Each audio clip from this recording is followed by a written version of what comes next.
What if God took his time in delivering you from certain seasons because he had glory in mind? What if God took his time so that circumstances got so difficult and so complicated and impossible to fix by natural means, so that when the mountain does move, you know it wasn't you? What if God took his time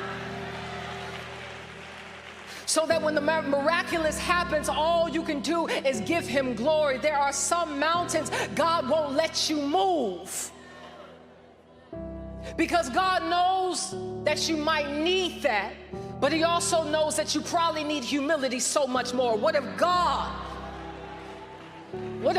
is more committed to your sanctification than he is to your comfort? What if God is taking his time so that you would be more dependent? What if God is taking his time so you knew how to worship? What if God was taking his time so you knew how to petition? What if God was taking his time so you would seek his face more than you seek his hand? What if God knows what he's doing with what he made? If God is the Lord of hosts, and he is sovereign.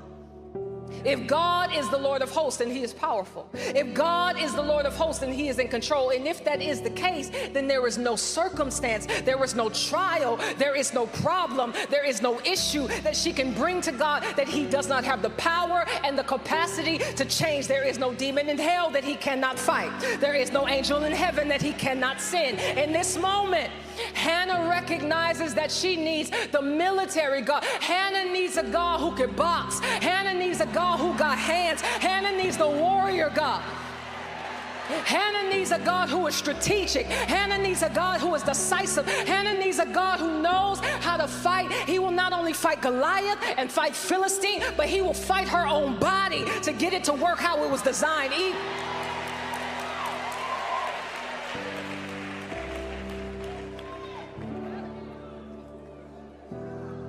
I've had mornings where I've had to call that particular name of God.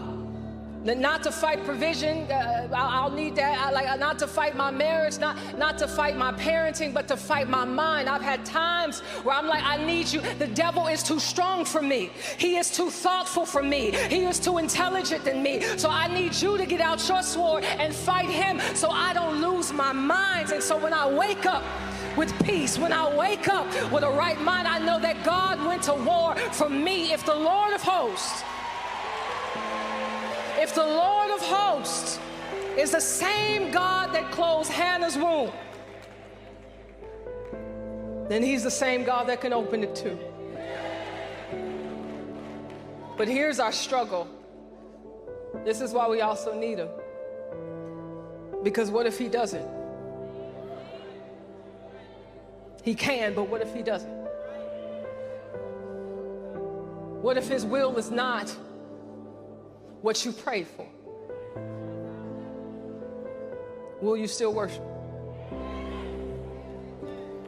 And in your own strength, in your own flesh, you don't have the ability to love God that much.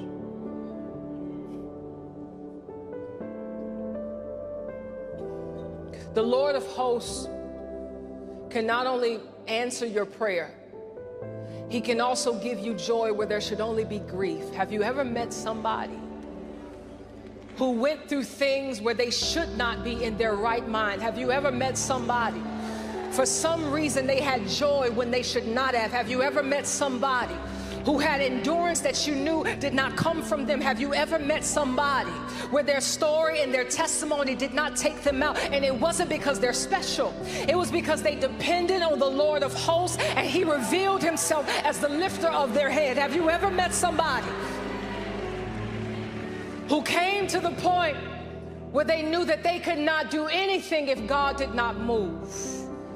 Referring to God as the Lord of hosts and herself as a servant, she petitions God, and she makes this vow in verse 11. She says, "O Lord of hosts, if you will indeed look on the affliction of your servant," keyword, your servant, she's positioned herself underneath his will, "and remember me and not forget your servant, but will give to your servant a son, then I will give him to the Lord all the days of his life." Wait a minute.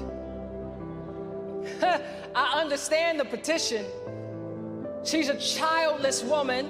It's the source of all her pain. It's the source of all her days of his life. Wait a minute. I understand the petition. She's a childless woman. It's the source of all her pain. It's the source of all her irritation. It's the source of her turmoil. So naturally, if she's going to ask God for anything to stop the pain, she should ask for the son. But Hannah does something kind of crazy. She petitions God for a son, and then she vows to give the son back. You'd expect her to ask for the gift and not tell the giver of the gift that she's gonna give the gift back to him. Like you didn't expect her to do that. But what happens to Hannah in this moment is not anything less than what God has required of us. Every gift that God has given you, he is expecting you to give it back. Whether it is your children, you got to give them back. Whether it's your money, you got to give them back. Whether it's your marriage, you got to give them back. Whether it's your friendships, you got to give them back. This is why some of your prayers are remaining unanswered, because you are asking God for stuff you have no intention on giving him back. Some of you are asking God for idols and you mad that he said no.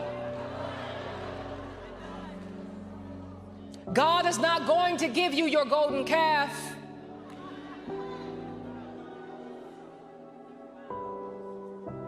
That's Bible. James says you ask and you don't receive because I'm not making it up, because you plan to spend it on your own worldly passions. God is also wise. God keeps saying no because you might not have the character to carry what you're asking for. There are some gifts that you don't have the strength for. There are some gifts that you don't have the wisdom for. There are some gifts that you don't have the capacity for. There are some gifts that you don't have the space for. So in the waiting, let him sanctify. In the waiting, let him prune. In the waiting, let him cut. In the waiting, let him do what he has to do, so that when he gives you the gift, if he gives you the gift, it's something you can steward and not worship. Hannah.